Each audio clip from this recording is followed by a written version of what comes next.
સુરત મહાનગરપાલિકાના કમિશનર દ્વારા વર્ષ 2023થી 2024નું રિવાઇઝડ અને વર્ષ 2024થી 2025નું ડ્રાફ્ટ બજેટ રજૂ કર્યું હતું, જેના પર શાસકોએ ચર્ચા વિચારણા કર્યા બાદ બજેટને મંજૂરીની મહોર મારી હતી, જે અંગે સ્થાયી સમિતિ અધ્યક્ષે માહિતી આપી હતી.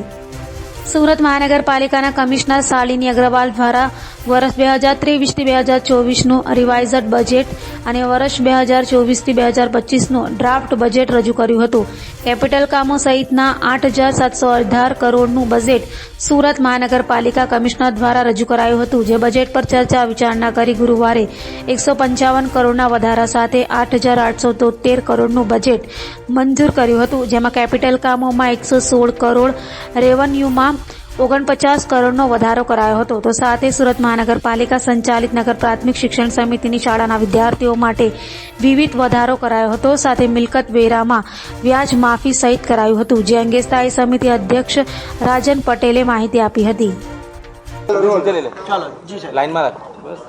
મ્યુનિસિપલ કમિશનર શ્રી દ્વારા રજૂ કરેલ સુરત મહાનગરપાલિકાનું સને 2024-25નું 8,718 કરોડના બજેટમાં 155 કરોડનો વધારો કરી 8,873 કરોડનું સને 2024-25નું બજેટ સ્થાયી સમિતિએ મંજૂર કરેલ છે, જેમાં કેપિટલ કામો પાછળ 106 કરોડ અને રેવન્યુ કામો પાછળ 49 કરોડનો વધારો સૂચવેલ છે.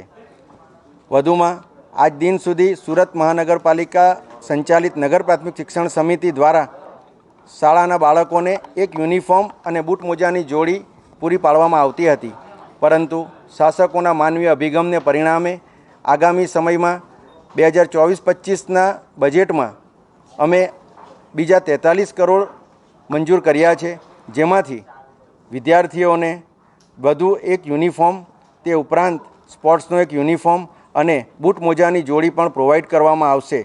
તે ઉપરાંત કંપાસ બોક્સ, નોટબુક્સ અને વોટર બેગ પણ કોર્પોરેશન પૂરી પાડશે.